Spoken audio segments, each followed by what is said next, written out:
أعوذ بالله من الشيطان الرجيم بسم الله الرحمن الرحيم الذين إذا ذكر الله وجلت قلوبهم والصابرين على ما أصابهم والمقيم الصلاة ومما رزقناهم ينفقون صدق الله العظيم الحمد لله رب العالمين والصلاة والسلام على رسوله الكريم وعلى آله وصحبه أجمعين আল্লাহ সুবহানাহু ওয়া তাআলা দরবারে লাখো কোটি শুকরিয়া। আজকে মহান আল্লাহর পাক রব্বুল আলামিন কুরবানির শিক্ষা গুরুত্ব নিয়ে কিছু কথা রাখার মতো সুযোগ করে দিয়েছেন। এজন্য বিশ্ব প্রতিপালকের দরবারে শুকরিয়া আদায় করছি আলহামদুলিল্লাহ। দরুদ সালাম বিশ্ব মানবতার মুক্তিদূত রাহমাতুল লিল আলামিনের প্রতি মুহাম্মদুর রাসূলুল্লাহ সাল্লাল্লাহু আলাইহি ওয়াসাল্লাম। সম্মানিত উপস্থিতিবৃন্দ, আসন্ন কোরবানি আমাদের সামনে আগত। আমরা অনেকেই কোরবানির নিয়াত করেছি। নিঃসন্দেহে কোরবানি একটি গুরুত্বপূর্ণ ইবাদত এবং মুসলমানদের জন্য একটি অপরিহার্য আনন্দের দিন হচ্ছে পবিত্র ঈদুল আজহা। আল্লাহ রাব্বুল আলামিন কোরবানিকে মুসলমানদের উপরে ওয়াজিব একটা ইবাদত হিসাবে পরিগণিত করেছেন। কোরবানি সম্পর্কে যদি আমরা জানতে চাই, তাহলে কোরবান শব্দটি অর্থ হচ্ছে ত্যাগ করা, নৈকট্য অর্জন করা আল্লাহ রাব্বুল আলামিন, অর্থাৎ আল্লাহর সন্তুষ্টি অর্জন করার জন্য আদম আলাইহিস সালাম এর দুই পুত্র যখন কিছু সদকা করেছিলেন, কোরআনুল কারীমে আল্লাহ তাআলা সূরা মায়েদা 27 নম্বর আয়াতে সুন্দর করে জানিয়ে দিয়েছেন। আল্লাহ তাআলা বলেন, ইদ কুরবান কুরবান ওয়া ইদ কাররাবা কুরবান। আল্লাহ রাব্বুল আলামিন বলেন যে আদম আলাইহিস সালামের দুই সন্তানের এই যে উৎসর্গ তারা করেছিলেন, সেখান থেকে মূলত কোরবানি আমাদের উপরে অপরিহার্য। বিভিন্ন নবী আলাইহিস সালাম তারা কোরবানিকে একটি ইবাদত হিসেবে পরিগণিত করেছেন। হযরতে ইব্রাহিম আলাইহিস সালাম, জাতির পিতা হযরতে ইব্রাহিম আলাইহিস সালাম তার পুত্র ইসমাঈল আলাইহিস সালামের তাৎপর্যপূর্ণ ঘটনার মধ্য দিয়েই মূলত মুসলমানদের উপর কোরবানিকে অপরিহার্য করা হয়েছে। ইব্রাহিম আলাইহিস সালাম এই ইতিহাস আমরা সকলেই কম বেশি জানি। হযরতে ইব্রাহিম আলাইহিস সালাম এর বয়স যখন 80, এরপরেও তার কোনো বাচ্চা কাচ্চা হচ্ছিল না। আল্লাহ রাব্বুল আলামিনের কাছে দোয়া করলেন, রব্বি হাবলি মিনাস সালিহিন, হে আল্লাহ তাআলা একটি নেক সন্তান আমাকে দান করুন। আল্লাহ রাব্বুল আলামিন হযরত ইব্রাহিম আলাইহিস সালামের দোয়া কবুল করে নিলেন এবং কোরআনুল কারীমে হযরত ইব্রাহিম আলাইহিস সালামকে আল্লাহ সুবহানাহু ওয়া তাআলা সুসংবাদ দিয়ে জানিয়ে দিয়েছেন, ফাবাশশারনাহু বিগুলামিন হালিম। ইব্রাহিম যখন দোয়া করেছিল আমি আল্লাহর কাছে, রব্বি হাবলি মিনাস সালিহিন, আল্লাহ আমাকে একটি নেক সন্তান দান করেন, আমি ইব্রাহিম আলাইহিস সালামের দোয়া কবুল করে নিয়ে জানিয়ে দিলাম, ফাবাশশারনাহু বিগুলামিন হালিম, ইব্রাহিম আমি তোমাকে একটি গুলামুন হালিম নেক সন্তান দান করলাম। হযরতে ইব্রাহিম আলাইহিস সালামের এই 80 বছর বয়সে যখন তার পুত্র ইসমাঈল আলাইহিস সালাম জন্মগ্রহণ করলেন, এখানে অনেক ইতিহাস রয়েছে। শুধুমাত্র কোরবানি সংক্রান্ত বিষয়গুলো নিয়ে আসার চেষ্টা করব ইনশাআল্লাহ। হযরত ইসমাঈল আলাইহিস সালাম আদরের পুত্র। ঠিক এই সময়ে আল্লাহ সুবহানাহু ওয়া তাআলা পবিত্র কোরআনুল কারীমে আল্লাহ রাব্বুল আলামিন হযরতে ইব্রাহিম আলাইহিস সালামকে বারবার স্বপ্নযোগে একটি স্বপ্ন বাস্তবায়ন করার জন্য ইব্রাহিম আলাইহিস সালামকে তাগাদা দিচ্ছে। কোরআনুল কারীমে সেগুলোর কথাগুলো বর্ণিত হয়েছে। হযরত ইব্রাহিম আলাইহিস সালাম শয়ন করছেন, তিনি দেখতে পাচ্ছিলেন তিনি তার প্রিয় পুত্র ইসমাঈল আলাইহিস সালামকে কুরবানি করছেন। স্বপ্ন ভেঙে গেল, পরের দিন তিনি 100 উটকে কুরবানি করলেন। আবার ঘুমিয়ে গেছেন, পরের দিন আবার স্বপ্ন দেখা হলো, তিনি 100টা উট কুরবানি করলেন। আবার পরের দিন ঘুমিয়ে গেছেন, স্বপ্নে দেখা হলো যে তার সন্তান ইসমাঈলকে জবেহ করা হচ্ছে, তিনি আরো 100টি উট আল্লাহর রাস্তায় কুরবান করলেন। এরপরেও বারবার যখন তিনি স্বপ্ন দেখতেছিলেন, আল্লাহ রাব্বুল আলামিন তাকে স্বপ্নে জানিয়ে দিচ্ছেন তুমি তোমার প্রিয় বস্তুকে আল্লাহর রাস্তায় কুরবান করো। তৃতীয়বারেও যখন কাজ হলো না, হযরত ইব্রাহিম আলাইহিস সালাম বুঝতে পারলেন যে নিঃসন্দেহে আল্লাহ রাব্বুল আলামিন বোঝাতে চেয়েছেন আমার প্রিয় পুত্র ইসমাঈল কুরবানি দেওয়ার জন্য।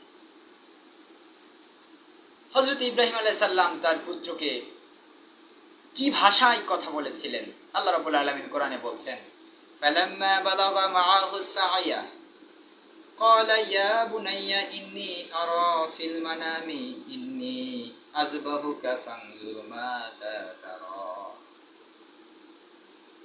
হযরত ইব্রাহিম আলাইহিস সালাম তার সন্তানকে বলছেন, হে আমার পুত্র ইসমাঈল, আমি স্বপ্নে দেখছিলাম আমি তোমাকে জবাই করছি, তাহলে তোমার সিদ্ধান্ত কি এই ব্যাপারে? সন্তান কত বড় একটি আল্লাহওয়ালা, নবীদের যে বৈশিষ্ট্য গুণ, আল্লাহ তাআলা যে কোরআনুল কারিমে গুলামুন হালিম বলেছেন ইসমাঈলকে, তার বাস্তব উদাহরণ হচ্ছে আয়াত। সন্তানকে বলা হচ্ছে, হে আমার বৎস, আমি স্বপ্নে দেখছি তোমাকে কুরবানি দেওয়া হচ্ছে, তাতে তোমার সিদ্ধান্ত কি? এবার সন্তান বলছে, কোরআন কারীম জানিয়ে দিচ্ছেন, ক্বালা ইয়া আবাতি ফাআল মা তু'মারু সাতাজিদুনি ইনশাআল্লাহু মিনাস সাবিরিন। পিতা যখন পুত্রের কাছে বলল আমি তোমাকে জবাই করছি, তখন পুত্র ইসমাঈল আলাইহিস সালাম বাবাকে জানিয়ে দিলেন, বাবা, হে আমার আব্বাজান, আল্লাহ আপনাকে যে আদেশ দিয়েছেন, যে কাজ করার হুকুম দিয়েছেন, নিঃসন্দেহে সেই কাজ আপনি বাস্তবায়ন করেন। নিশ্চয় আপনার সন্তান আমি ইসমাঈলকে ধৈর্যশীলদের কাতারে পেয়ে যাবেন। সুবহানাল্লাহ। হযরত ইব্রাহিম আলাইহিস সালাম এবং ইসমাঈল আলাইহিস সালাম সকল প্রস্তুতি নিয়ে কুরবানি দেওয়ার উদ্দেশ্যে যখন পাহাড়ে গমন করলেন, অনেক লম্বা ঘটনা, বলতে গেলে অনেক সময়ের প্রয়োজন, শুধু টাচ দিচ্ছি। হযরত ইসমাঈল আলাইহিস সালাম বললেন, হে আমার পিতা, আপনি আপনার চক্ষুকে বেঁধে ফেলেন এবং আমার চক্ষুকে বেঁধে দেন, কেননা পিতা এবং পুত্র যখন চোখে চোখ লাগবে তখন হয়তোবা আমাকে জবাই করতে আপনার কষ্ট হবে, এজন্য আপনি আপনার চোখ বেঁধে নেন, আমাকেও চক্ষু বেঁধে দেন। হযরত ইব্রাহিম আলাইহিস সালাম চক্ষু বাঁধলেন, ইসমাঈল আলাইহিস সালামকে চক্ষু বেঁধে দিলেন। কুরবানি করার জন্য তাকে স্বয়ং শুয়ে দেওয়া হয়েছে, ছুরি চালাতে যাচ্ছেন। ঠিক এই মুহূর্তে আল্লাহ রাব্বুল আলামিন কোরআনে আওয়াজ দিচ্ছেন, আল্লাহ তাআলা কোরআনে আওয়াজ দিচ্ছেন,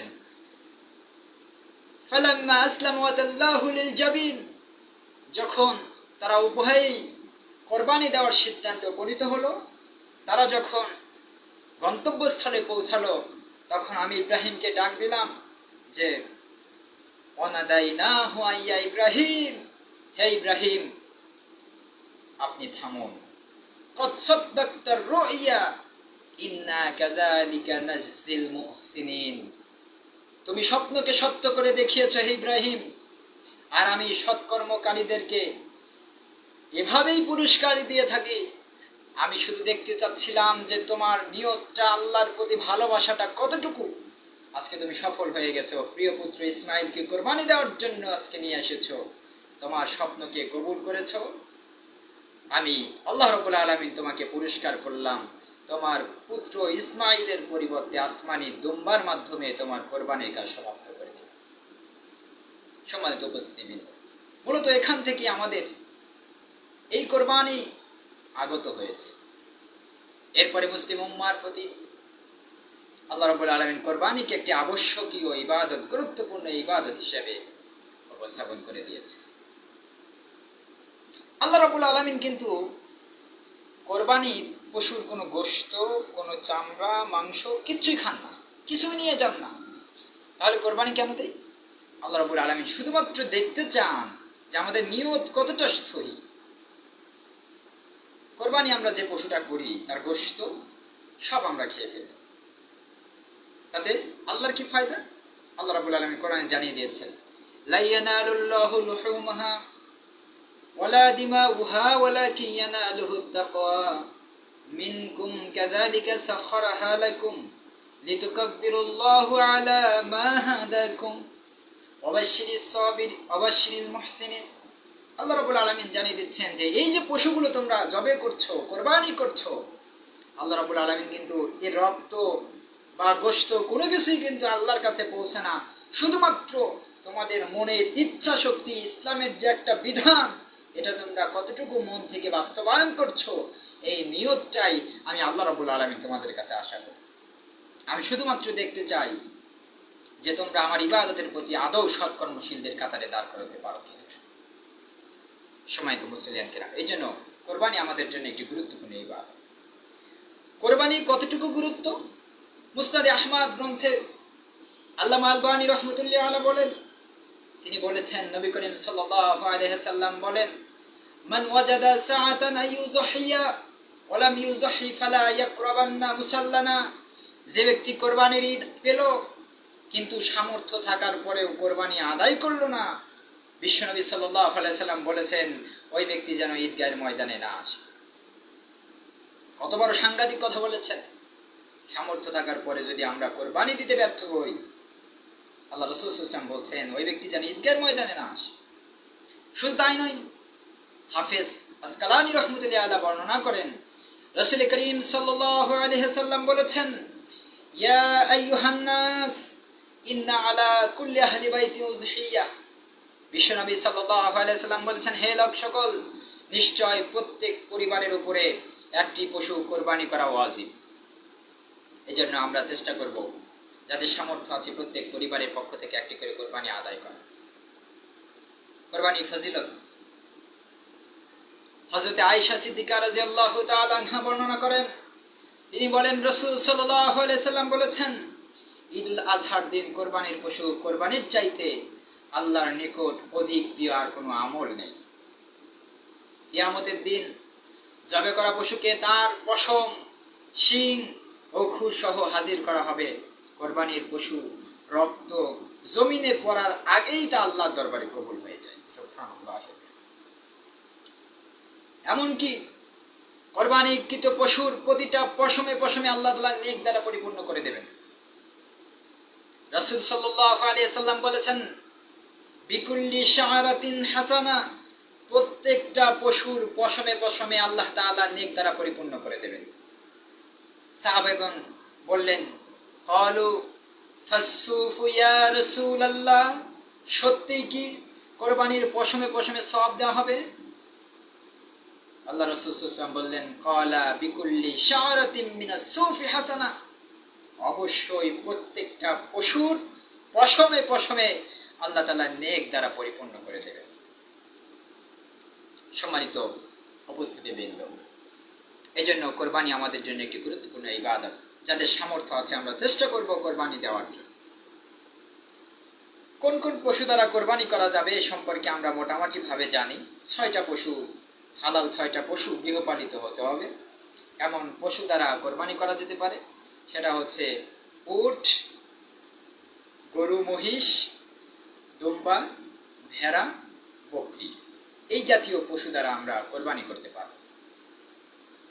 উটের বয়সকে 5 বছর বলা হয়েছে। গরু, মহিষ 2 থেকে 3 বছর এরকম বয়স হলে ভালো হয়। ছাগল, ভেড়া, দুম্বা এই জাতীয় 1 বছর হলে ভালো হয়। তবে শর্ত,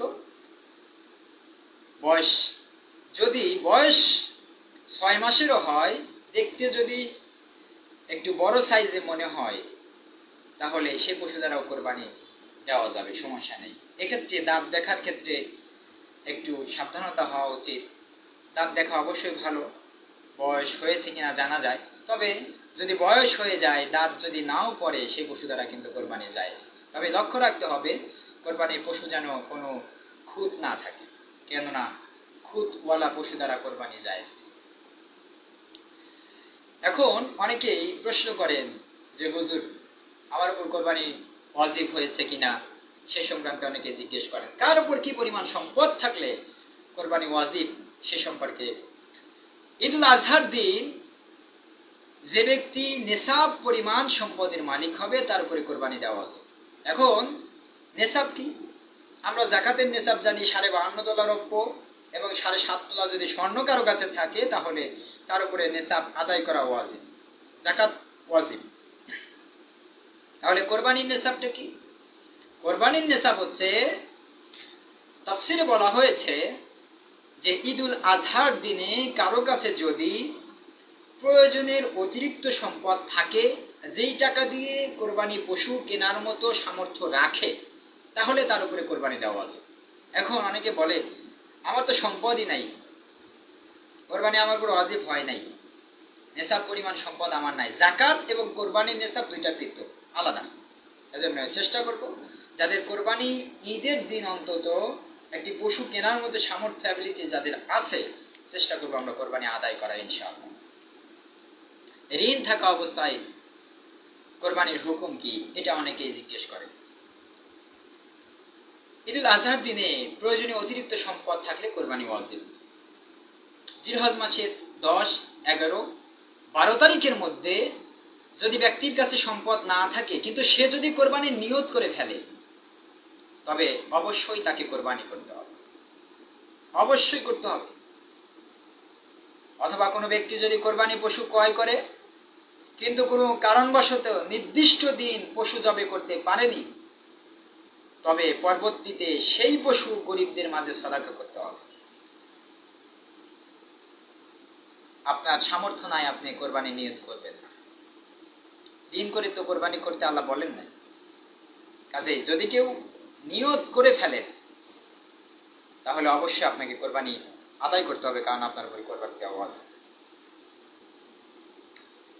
এখন জবের দিনে আমরা কি করতে পারি? জবের শর্ত, জবের দিন অবশ্যই লক্ষ্য রাখতে হবে। আমরা তো সাধারণত যেটা করি, ভাগে কোরবানি দেই, অমক অমক অমক অমক অমক এই নাম বলতে বলতে শেষ পর্যায়ে বিসমিল্লাহ আল্লাহু আকবার বলতে আমরা ভুলে যাই। অথচ এটা যে কতটুকু একটা গুরুত্বপূর্ণ, যে গুরুত্বপূর্ণ মাসআলা, এটা আমরা বলে বোঝাতে পারব। কোরবানি শুধুমাত্র আল্লাহ সন্তুষ্টির জন্য, আল্লাহকে রাজি খুশি করার জন্য কোরবানি। এখানে অমক তমক নাম বলার তো কোনো দরকার নাই রে ভাই, সরাসরি বিসমিল্লাহ আল্লাহু আকবার বলে চালিয়ে দেন না। এটাই তো আল্লাহ বলছেন। আল্লাহ তাআলা বলছে ওয়ালিকুল্লি উম্মাতিন জাআলনা মানসাকাল লিয়াযকুরু ইসমাল্লাহি আলা মা রাযাকাহুম মিন বাহিমাতিল আনআম। আমরা প্রত্যেক, আল্লাহ তাআলা বলছেন আমি প্রত্যেক উম্মতের উপরে কোরবানির একটি নিয়ম করে দিয়েছি। আল্লাহ তাদেরকে জীবিকা হিসেব যেই সব চার পায়ও জানোয়ার দিয়েছেন সেগুলোর উপরে যেন তারা আল্লাহর নাম উচ্চারণ করে কোরবানি করে। যদি কেউ আল্লাহর নাম ছাড়া কোরবানি করে, ওই পশুর গোশত খাওয়া জায়েজ না। অসতর্কবশত হয়তো বা ভুলে গেছেন, সেটা ভিন্ন কথা, কিন্তু ইচ্ছাকৃতভাবে ভাগে কোরবানি দিয়েছেন, অমক অমক অমক অমক তমক বলতে বলতে আপনি আল্লাহর নাম ভুলে গেছেন, ছুরি চালিয়ে দিয়েছেন, ওই পশু খাওয়া যায়। এজন্য খুব সাবধানতা। আল্লাহ তাআলা কোরআনে স্পষ্ট বলছেন আল্লাহর নাম ছাড়া যদি কোনো পশু জবে করা হয়, সেই পশুর গোশত খাওয়া কিন্তু আমাদের জন্য জায়েজ না। এজন্য এই বিষয়ে আমাদেরকে সতর্ক থাকতে হবে সম্মানিত ভাই। এবং জবে করার সময় আমাদেরকে অবশ্যই সতর্ক থাকতে হবে, সেটা হচ্ছে 4টা রগকে কর্তন করতে হবে। শ্বাসনালী, খাদ্যনালী আর ওয়াদাজান বলা হয়, 2 দিকে 2টা রগ, মোটা রগ, এই 4টা রগ অবশ্যই কর্তন করতে হবে। এক্ষেত্রে সতর্কতার জন্য, সুস্থতার জন্য আপনি 3 বার চাকু চালানো এটা উত্তম বলা হয়েছে। এক্ষেত্রে খেয়াল রাখতে হবে, অনেকেই এটা করে থাকেন, জবে করার পরে ছোট্ট একটা ছুরি দিয়ে বিভিন্ন জায়গায় ঘাওয়াঘাওয়ি করেন, এগুলো করা ঠিক নয়। কোরবানি আল্লাহর নামে উৎসর্গ করে দিয়েছেন, পশুটাকে মরতে দেন, একটু ধীরে সুস্থেই তার জানটা, রূহটা বের হয়ে যান। এত তো তাড়াহুড়া করার কোনো প্রয়োজন নাই। পশু জীবিতই আছে, এরপরেও আপনারা বিভিন্ন সময় পা কাটতে আরম্ভ করেন, গলার এখানে, লিভারের এখানে একটি ছোট্ট চাকু দিয়ে সেখানকার ভিতরে ঘাওয়াঘাওয়ি করেন, এগুলো আদৌ করা ঠিক নয়, এগুলো মাকরুহ। কোরবানি কখন করতে হবে এটা অনেকে জানতে চান। কোরবানিটা অবশ্যই ঈদুল আজহার দিনে, ঈদের নামাজ শেষ এবং ইমাম সাহেব খুতবা শেষের পর কোরবানি করতে হবে। যদি খুতবা দেওয়ার আগেই যদি কেউ কোরবানি করে তাহলে তার কোরবানি হবে না, বাতিল বাতিল বাতিল। এজন্য কোরবানি অবশ্যই ঈদের নামাজ এবং খুতবার পরে কোরবানি করতে হবে। কোরবানি পশুর গোশত বিক্রি করা যাবে কিনা এটা অনেকে জানতে চান। না, কোরবানি পশুর গোশত, চর্বি, হাড্ডি কোনো কিছুই বিক্রি করা যাবে না। এটা সম্পূর্ণ আল্লাহর রাস্তায় সাদাকা হিসেবে গণ্য হবে। কেন আল্লাহ তাআলা কোরআনুল কারীমে বলছেন, কুল ইন্না সলাতি ওয়া নুসুকি ওয়া মাহইয়ায়া ওয়া মামাতি লিল্লাহি রাব্বিল আলামিন, নিশ্চয় তোমার জীবন, মরণ, কোরবানি সব কিছু হচ্ছে আল্লাহর জন্য। এজন্য কোরবানি পশুর গোশত বিক্রয় করা যায়। গোশতের হুকুম কি? ইবনে আব্বাস রাদিয়াল্লাহু তাআলা আনহুর মতে কোরবানির গোশত 3 ভাগ করা উত্তম, তবে এটা আবশ্যকীয় নয়। এক ভাগ নিজের জন্য, এক ভাগ সমাজ বা প্রতিবেশীর জন্য, আর এক ভাগ অসহায় দরিদ্রদের জন্য। এটা ইবনে আব্বাস রাহমাতুল্লাহ রাদিয়াল্লাহু তাআলা আনহুর রিওয়ায়াত। প্রয়োজনে সম্পূর্ণ গোশত নিজেরাও খেতে পারবেন, কোনো অসুবিধা নেই। কারণ বিশ্বনবী সাল্লাল্লাহু আলাইহি সাল্লাম বলছেন, আল্লাহ তাআলা বলছেন সূরা হজ 28 নম্বর আয়াত, আল্লাহ তাআলা বলছেন, ফাকুলু মিনহা ওয়া আতইমুল বাঈসাল ফাকির, তোমরা নিজেরাও খাও এবং দুর্দশা অবিদেরকেও খাওয়াও। সহিহ বুখারী শরীফের একটি হাদিস রয়েছে, বিশ্বনবী সাল্লাল্লাহু আলাইহি সাল্লাম বলেছেন, কুলু ওয়া আতইমু ওয়াদ-দাখির, তোমরা নিজেরাও খাও, অপরকেও খাওয়াও, চাইলে জমিয়ে রাখতে পারো। কাজে যারা ফ্রিজে গোশত রেখে দেন, এতে কোনো অসুবিধা নেই, খেতে পারবেন, শরীয়ত সম্মত এটা জায়েজ। কোরবানি এবং আকিকা একসাথে করা যাবে কিনা এই বিষয়ে অনেকে জানতে চান। আগেই বলে দিচ্ছি, কোরবানিটা শুধুমাত্র আল্লাহর জন্য, কোরবানি আল্লাহর জন্য, আর আকিকাটা হচ্ছে সন্তান, নবজাতক শিশুর বালা মুসিবত দূর করার জন্য। কাজে কোরবানি এবং আকিকা দুইটা আলাদা আলাদা পৃথক একটা ইবাদত। এক্ষেত্রে কোরবানি এবং আকিকা একসাথে করা ইসলাম সমর্থন করে না। অনেকেই ঈদের দিনে আকিকা করে থাকেন, কোনো অসুবিধা নাই, ঈদের দিন আকিকা করতে পারবেন, এতেও কোনো অসুবিধা নাই। কিন্তু শর্ত হচ্ছে, কোরবানিতে অনেকে 5 ভাগ, 3 ভাগ, 7 ভাগ এটা জবেহ করেন। এই মাসআলার সাথে মিল করে অনেকে দুর্বল হাদিস টেনে নিয়ে এসে আকিকাকেও এরকম একটি বড় গরু জবেহ করে 3 ভাগ, 5 ভাগ, 7 ভাগ নিয়ে আসার চেষ্টা করেন। অথচ হাদিসের সুস্পষ্ট ভাষায় বিশ্বনবী সাল্লাল্লাহু আলাইহি সাল্লাম বলেছেন, তোমার সন্তানের বালা মুসিবত দূর করার জন্য আকিকা করো। আর আকিকার নিয়ম হচ্ছে, পুত্র সন্তানের জন্য 2টা ছাগল, হাদিসের ছাগলের কথা উল্লেখ রয়েছে, পুত্র সন্তানের জন্য 2টা পশু, কন্যা সন্তানের জন্য 1টা পশু। অবশ্যই একটি পশু অথবা 2টা পশু আল্লাহর রাস্তায় সাদাকা করতে হবে। আমরা তো ভাগের দিকে যাই, এটা করা ঠিক না, এটা দুর্বল উলামায়ে কেরামদের মতামত। তবে সহিহ হাদিসে যেটা রয়েছে সেটা হচ্ছে, ছেলে সন্তানের জন্য 2টা ছাগল আর কন্যা সন্তানের জন্য 1টি ছাগল। আমার প্রশ্ন হচ্ছে যে, আপনি ভাগে কেন করবেন? যেহেতু ভাগে করতে গেলে মিনিমাম 20 থেকে 30 হাজার টাকা লাগে। বর্তমান বাজারে 20 থেকে 30 হাজার টাকা হলে একটা ভালো ছাগল পাওয়া যায়, তো আপনি কেন ভাগে করবেন? এজন্য হাদিস শরীফে যেটা আছে, ইসলাম যেটা আমাদের জন্য নির্ধারিত একটি মাসালা তৈরি করে গেছেন, যেটা আমাদের জন্য সহজ, সেটা বাদ দিয়ে আমরা কেন গরুতে যাব? চেষ্টা করব আমরা আকিকাটা ছাগি এই জাতীয় পশু দিয়ে করার জন্য। তবে শর্ত হচ্ছে অবশ্যই 2টা মাথা, পুত্র সন্তানের জন্য 2টা মাথা, কন্যা সন্তানের জন্য 1টি মাথা, এটা অবশ্যই আমাদের মনে রাখতে হবে। আকিকাটা জন্মের 7 দিনের মাথায় করা উত্তম সুন্নাহ, তবে কেউ করতে না পারলে 14 দিন অথবা 21 দিন, এটা হাদিসে বলা হয়েছে। আমরা অনেকেই তো আমাদের বয়স হয়ে যায়, বাচ্চা কাচ্চা হয়ে যায়, বিয়ে হয়ে যায়, নাতিপুতি হয়ে যায়, মুখ দেখিয়ে পরে আকিকা করি না। এটি ভ্রান্ত আকিদার মধ্যে আমরা পড়ে আছি। এজন্য আকিকার নিয়ম হচ্ছে 7 দিনের মাথায় আকিকা করা সুন্নাহ। কেননা 7 দিনের ওই শিশুর নামে আকিকা করে নাম রাখবেন, আল্লাহ চাহে তো ওই শিশুর বালা মুসিবত গুলো কেটে যাবে ইনশাআল্লাহ। এজন্য আকিকা হচ্ছে বান্দার জন্য পরিপূর্ণ, আর কোরবানিটা হচ্ছে আল্লাহর জন্য। এবং আকিকা এবং কোরবানি একসাথে করা যায়। মৃত ব্যক্তির পক্ষ থেকে কোরবানি করা যায় কিনা, এক্ষেত্রে উলামায়ে কেরামগণ কিছু কিছু ওলামায়ে কেরামগণ বলেছেন করা যাবে না, নাজায়েজ। আবার হাদিসের ভিতরে হযরতে আলী রাদিয়াল্লাহু আনহু বর্ণিত একটি হাদিসে বলা হয়েছে, বিশ্বনবী সাল্লাল্লাহু আলাইহি সাল্লাম বলেছেন, রাসূল সাল্লাল্লাহু আলাইহি ওয়াসাল্লামের জীবদ্দশায় আমাকে নির্দেশ দিয়েছেন যে আলী, তুমি আমার মৃত্যুর পর তোমার নামে এবং আমার পক্ষ থেকে, পরিবারের পক্ষ থেকে একটি কোরবানি করবে। এক্ষেত্রে মৃত ব্যক্তির পক্ষ থেকে কোরবানি করা এই হাদিসের মতে জায়েজ। ঈদের দিনে অন্য কোনো পশু জবে করা যাবে কিনা এটা অনেকে জানতে চান। ঈদের দিনে সকল ধরনের পশু জবে করাই জায়েজ।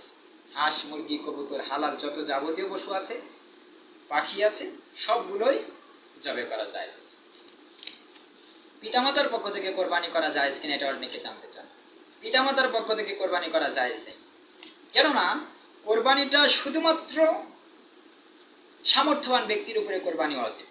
এখন বাবা মা বৃদ্ধ হয়ে গেছে, অসহায় হয়ে গেছে, তার উপর তো আল্লাহ তাআলা কোরবানি বোঝা চাপিয়ে দেন নাই। কাজে সম্মান দেখিয়ে পিতামাতার পক্ষ থেকে কোরবানি করতে হবে না। পিতামাতা ফকির হয়নি, তাদের সম্মান আল্লাহ তাআলা দিয়েই দিয়েছেন কোরআনুল কারীম। এজন্য শুধুমাত্র সামর্থ্যবান ব্যক্তির উপরে কোরবানি ওয়াজিব। পিতামাতার পক্ষ থেকে যদি কেউ কোরবানি আদায় করতে চায় তাহলে হবে। আমরা কোরবানি সংক্রান্ত অনেক মাসালা মাসাইল জানলাম। এখন কথা হচ্ছে কোরবানি কবুল হওয়ার শর্ত, সেটা কি? আমরা অনেকেই কোরবানি দিই, ভাগে কোরবানি দেন। ভাগে কোরবানি দেওয়া নাজায়েজ কিছু না, দিতে পারবেন, এটা উলামায়ে কেরামগণ জায়েজ করে দিয়েছেন। তবে আপনি কার সাথে ভাগে কোরবানি দিচ্ছেন এটা খেয়াল রাখতে হবে, কেননা কোরবানি কবুল হওয়ার পেছনে 4টা শর্ত আল্লাহ তাআলা কোরআনুল কারীমে ফরজ করে দিয়েছেন। এই 4টা শর্ত যদি আপনার মধ্যে না থাকে, যার সাথে কোরবানি দিচ্ছেন তার মধ্যে না থাকে, সে যদি কাবা ঘরে যায়, গিলাফ ধরে কান্নাকাটি করে, কাবা ঘরে হেরেম শরীফে বসেও যদি কোরবানি আদায় করে, তার কোরবানি হবে। কারণ কোরআনুল কারীমে সূরা হজ 35 নম্বর আয়াত আল্লাহ সুবহানাহু ওয়া তাআলা বলছেন, আল্লাযীনা ইযা যুকিরাল্লাহু ওয়াজিলাত কুলুবুহুম, কোরবানি তাদের সাথে করো, কোরবানি তাদের কোরবানি আল্লাহ কবুল করে নেবেন যাদের সামনে আল্লাহর নাম উচ্চারণ করা হলে তাদের হৃদয় কেঁপে ওঠে। ওয়াসসাবিরিনা আলা মা আসাবাহুম, যারা সকল বিপদ বালা মুসিবতে ধৈর্য ধারণ করে। ওয়াল মুকিমিস সালাত, সকল সর্ব অবস্থায় যারা আযানের সাথে সাথে নামাজে দাঁড়িয়ে যায়। ওয়ামিম্মা রাযাকনাহুম ইউনফিকুন, এবং আল্লাহ সুবহানাহু ওয়া তাআলা তাদেরকে যে সম্পদ দিয়েছেন সেই সম্পদ থেকে যারা আল্লাহর রাস্তায় সাদাকা করে, ব্যয় করে, কেবলমাত্র ওই 4 গুণ বিশিষ্ট লোকদের কোরবানি আল্লাহ তাআলা কবুল করেন। এখন আপনি খেয়াল করেন, আপনি কার সাথে কোরবানি দিচ্ছেন ভাগে? ওই ব্যক্তি কি নামাজ পড়ে, নামাজি? ওই ব্যক্তি কি সৎ কাজের সাথে জড়িত? ওই ব্যক্তির সামনে আল্লাহর নাম, ইসলামের নাম, ইসলামী হুকুমত প্রতিষ্ঠার কাজ যদি তার সামনে করা হয়, সে কি রাজি খুশি থাকে? আল্লাহর নাম শুনলে তার কি হৃদয় কেঁপে ওঠে? তাকে আল্লাহ তাআলা যে সম্পদ দিয়েছেন সেই সম্পদ দিয়ে সে কি আল্লাহর রাস্তায় ব্যয় করে? এরকম গুণাবলী সম্পন্ন ব্যক্তি যদি আপনি পান, কোরবানি করেন, কোনো অসুবিধা নেই। কিন্তু আজকে আমরা কোরবানি কাদের সাথে করছি? এক ওয়াক্ত নামাজে আসে না, সুদের সাথে জড়িত, ঘুষের সাথে জড়িত, অন্যায়ের সাথে জড়িত, অশ্লীলতার সাথে জড়িত, অপরের জমির আইল ঠেলে এরকম লোকের সাথে জড়িত, প্রতিবেশীর হক আদায় করে না, প্রতিবেশীর সম্পদ আত্মসাৎ করে খায়, গরিবের উপর নির্যাতন চালায়, ইসলামী আন্দোলন, জিহাদ ফি সাবিলিল্লাহ, ইকামতের দ্বীনের বিরোধিতা করে, এরকম লোককে আপনি আপনার কোরবানির ভাগীদার হিসাবে সাব্যস্ত করছেন। আল্লাহ শপথ করে বলছি, কোরআনের স্পষ্ট আয়াত সূরা হজ, আবারও বলছি, সূরা হজ 35 নম্বর আয়াত, 34-35 আপনি মিলিয়ে দেখবেন। এই আয়াতের ভাষ্য মতে যদি সে এই 4টা গুণের অধিকারী না হয়, তার কোরবানি আল্লাহ তাআলা কবুল করবেন। এই জন্য আসুন আমরা পবিত্র কোরবানিকে, এই ইবাদতকে আমরা পালন করি। ইসলাম যে সুন্দর সমহান মর্যাদা আমাদেরকে দিয়েছেন তা প্রতিষ্ঠিত করি। ইসলামের আলো গোটা জমিনে ছড়িয়ে দেই। অমুসলিমরা যেন ইসলামের সুন্দর কৃষ্টি কালচার আদর্শগুলো দেখে তারা যেন ইসলাম সম্পর্কে সঠিক মন্তব্য পোষণ করতে পারে। আমরা আসি কোরবানিকে শুধুমাত্র আল্লাহর সন্তুষ্টির জন্য আদায় করি, কোরবানির শিক্ষা গ্রহণ করি, এবং এই 4টা গুণ বিশিষ্ট লোকদের সাথে আমরা কোরবানি করি। আল্লাহ রাব্বুল আলামিন কোরবানি আমাদেরকে আত্মিক, শারীরিক, মানসিক সকল কোরবানিগুলোকে আল্লাহ তাআলা যেন কবুল করে। শুধুমাত্র ঈদুল আজহার কোরবানি নয়, জীবন জন্ম থেকে শুরু করে আজ পর্যন্ত যতগুলো কোরবানি মুমিন জীবনে যাচ্ছে, কারণ বিশ্বনবী সাল্লাল্লাহু আলাইহি ওয়াসাল্লাম বলছেন, আর দুনিয়া সিজনুল মুমিনিন ওয়া জান্নাতুল কাফিরিন, দুনিয়াটাই হচ্ছে মুমিনদের জন্য একটি কারাগারের মতো। কাজেই এই মুমিনদের উপরে ইসলাম ভালোবাসার জন্য যে নির্যাতনগুলো আসছে, যে ত্যাগ তিতিক্ষা কোরবানির ভূমিকা পালন করছে, আল্লাহ রাব্বুল আলামিন সকল কোরবানিগুলোকে কবুল করুন এবং আমাদের মনের ইচ্ছা শক্তিগুলো যেন তার দিনের জন্যই কবুলিয়াত হয়। আল্লাহ রাব্বুল আলামিনের কাছে সেই সাহায্য সহযোগিতা কামনা করছি। এবং ঈদের দিনে খেয়াল রাখবেন অন্তত যেন নিজেরাও গোশত খেতে পারি, কোরবানি করতে পারি, নতুন পোশাক পরতে পারি। আমার প্রতিবেশী কি অবস্থায় আছে, প্রতিবেশী ভালো আছে কিনা, তার খাবার খাওয়া হয়েছে কিনা, সে নতুন পোশাক পরিধান করেছে কিনা, এগুলো আমরা দেখার চেষ্টা করবো ইনশাআল্লাহ। আল্লাহ সুবহানাহু ওয়া তাআলা আমাদের দিনগুলো ভালো কাটুক। আল্লাহ রাব্বুল আলামিন আমাদের সকল নিয়ত ইচ্ছা শক্তিকে কবুল করুক, আমাদের কোরবানিগুলো কবুল করুক। কোরবানির উসিলায় বিশ্ব মুসলিম উম্মাহকে আল্লাহ তাআলা ক্ষমা করুন। যারা ইন্তিকাল করেছেন, আল্লাহ রাব্বুল আলামিন প্রত্যেক কবরবাসী কবরকে সকল গুনাহ মুক্ত করুক। আল্লাহ রাব্বুল আলামিনের কাছে সেই সাহায্য তৌফিক কামনা করেই আজকের সংক্ষিপ্ত লাইভ এখানে শেষ করছি। সকলকে মনোযোগ সহকারে শোনার জন্য ধন্যবাদ।